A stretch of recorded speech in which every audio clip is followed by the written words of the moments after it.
Hello everyone, welcome back to my YouTube channel economics with Karima. आज हम discuss करने जा रहे हैं हेलीकॉप्टर मनी। हेलीकॉप्टर मनी जो है वो हाईलाइट हुआ तब जब तेलंगाना के सीएम ने कोविड ड्यूरेशन में ये रिकमेंड किया कि सेंट्रल गवर्नमेंट को टोटल जीडीपी का 5% सभी स्टेट्स में डिस्ट्रीब्यूट कर देना चाहिए ताकि वो एज हेलीकॉप्टर मनी पब्लिक को दिया जा सके। तो आज यही टॉपिक हम डिस्कस करेंगे इस वीडियो में। सबसे पहले समझ लेते हैं कि हेलीकॉप्टर मनी टर्म आई कहाँ से। हेलीकॉप्टर मनी जो एक टर्म है इसको दिया था मिल्टन फ्रीडमैन ने अपने research paper optimum quantity of money में, जो पब्लिश हुआ था 1969 में। अब हेलीकॉप्टर मनी है क्या? आपको लग रहा होगा कि हेलीकॉप्टर मनी नाम से ही कि मनी फ्रॉम स्काई, कि आसमान से पैसा गिर रहा है। कुछ ऐसा ही है, जब आपको बिना एफर्ट्स के पैसे मिले तो वो आसमान से ही पैसे गिरने हो जाते हैं। तो हेलीकॉप्टर मनी क्या है कि money transfer from central bank to public. जब किसी कंट्री की जो सेंट्रल बैंक है, जैसे इंडिया में सेंट्रल बैंक आरबीआई है, रिजर्व बैंक ऑफ इंडिया, वो मनी प्रिंट करें लार्ज सम में और उसको वाया गवर्नमेंट लोगों के अकाउंट्स में ट्रांसफ़र कर दे, पब्लिक को डिस्ट्रीब्यूट कर दे, तो ये मेथड जो है इसको हेलीकॉप्टर मनी कहते हैं। ये अनकन्वेंशनल मॉनेटरी टूल है। अब इसकी नीड क्यों अराइज हुई उसको डिस्कस करने से पहले हम एक और टर्म स्टडी करेंगे यहाँ पे, क्वांटिटेटिव ईजिंग। क्वांटिटेटिव ईजिंग क्या है? हेलीकॉप्टर मनी लास्ट ऑप्शन होता है जब क्वांटिटेटिव ईजिंग भी आपका काम नहीं कर पा रहा है। सेंट्रल बैंक क्या करता है, इसमें मनी सप्लाई बढ़ाने की कोशिश करता है, ये कन्वेंशनल मेथड से, चाहे उसमें आपका लो रेट पे लोगों को, इंटरेस्ट रेट पे लोगों को लोन प्रोवाइड कराना हो, या नेगेटिव इंटरेस्ट रेट भी वो हो सकती है। यहाँ पे लो इंटरेस्ट रेट का मतलब क्या है कि कम होती है, और नेगेटिव का मतलब ये नहीं है कि जिसने लोन लिया है उसको इंटरेस्ट भी अब आरबीआई देगा, बिल्कुल नहीं। ये नॉमिनल चार्जेस होते हैं। इकोनॉमिक टर्म्स में नॉमिनल चार्जेस को नेगेटिव इंटरेस्ट रेट बोल देते हैं। जैसे अगर आपने लोन लिया है तो उस पर आपको 0.5 या 0.2% रेट जो है इंटरेस्ट की वो देनी होती है। तो ये कन्वेंशनल मेथड है। बट जब आप इतने कम रेट पे, इतने कम इंटरेस्ट रेट पे लोगों को मनी सप्लाई कर रहे हो और तब भी आपकी जो डिफ्लेशन की सिचुएशन है, डिप्रेशन की सिचुएशन है, वो कंट्रोल में नहीं आ रही है, तो उस केस में क्या होता है कि आपका जो हेलीकॉप्टर मनी है वो कंसेप्ट अप्लाई किया जाता है, उसको लेके आते हैं।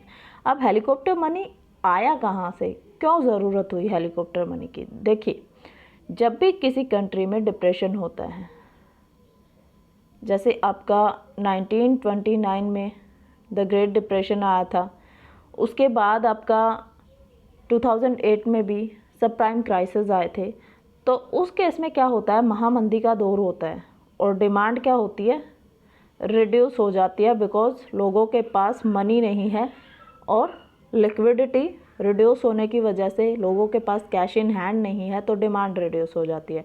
डिमांड रिड्यूस होने की वजह से क्या होता है कि प्राइस भी कम हो जाता है चीज़ों का, एज वेल एज सप्लाई भी रिड्यूस हो जाती है। अब जब सप्लाई रिड्यूस हो गई तो सप्लाई रिड्यूस होने के बाद क्या होगा, सप्लाई जैसे ही रिड्यूस होती है आपका प्रोडक्शन भी रिड्यूस हो जाता है। अब प्रोडक्शन नहीं हो रहा है कंट्री में, प्रोडक्शन ही नहीं होगा तो क्या होगा, अनएम्प्लॉयमेंट जो है वो इंक्रीज़ हो जाएगा, और जब अनएम्प्लॉयमेंट इंक्रीज़ होगा दैट्स मीन जो ग्रोथ है इकोनॉमी की, इकोनॉमिक ग्रोथ जो है वो रिड्यूस हो जाती है, डिक्रीज़ हो जाती है, उसमें डाउनफॉल आ जाता है। और जब इकोनॉमिक ग्रोथ नहीं होगी तो फिर से आपका लिक्विडिटी नहीं होगी, क्योंकि लोगों के पास मनी ही नहीं है। तो इस सब से डील करने के लिए क्या किया जाता है कि हेलीकॉप्टर मनी का यूज़ किया जाता है, लोगों को अनकन्वेंशनल वे से सीधा सरकार के द्वारा जनता के अकाउंट में पैसे डाल दिए जाते हैं, जिसको हेलीकॉप्टर मनी बोलते हैं। अब इसके प्रोज या कॉन्स क्या हो सकते हैं, हेलीकॉप्टर मनी के बेनिफिट्स क्या रहेंगे। देखिए, जब भी किसी कंट्री में डिप्रेशन आता है, जैसे कोविड के टाइम पे हमारे इंडिया में भी बहुत सारे लोग अनएम्प्लॉयड हो गए हैं, तो क्या है कि लोगों के पास लिक्विडिटी नहीं है, मनी नहीं है, और जब मनी नहीं है तो चीज़ों के लिए डिमांड कम हो गई है। अब डिमांड ही नहीं है तो प्रोडक्शन नहीं होगा उन चीज़ों का, और प्रोडक्शन नहीं होगा तो एम्प्लॉयमेंट नहीं होगा, लोगों को रोज़गार नहीं मुहैया होंगे, और रोज़गार नहीं होंगे तो किसी कंट्री की ग्रोथ नहीं हो सकती। तो इसका पहला बेनिफिट जो है वो ये है कि ये इन्फ्लेशन लेके आने में, या ये कहें इकोनॉमिक ग्रोथ को बूस्ट करने में हेल्प करता है। कैसे? एग्रीगेट डिमांड को इंक्रीज़ करके, क्योंकि जब लोगों के पास मनी होगी तभी वो किसी चीज़ की डिमांड करेंगे। तो इसका बेनिफिट ये है। बट इसके जो कॉन्स हैं, इसके डिसएडवांटेज हैं, वो ज़्यादा खतरनाक हैं, डेंजरस हैं बजाय इसके प्रोज के। उसमें क्या इंक्लूड होता है? Hyper inflation. अब देखो, अगर लोगों को बिना काम किए ही पैसा मिल जाएगा तो क्या होगा? हाइपर इन्फ्लेशन हो जाएगा, कोई काम ही नहीं करना चाहेगा, महंगाई दर बहुत ज़्यादा बढ़ जाएगी।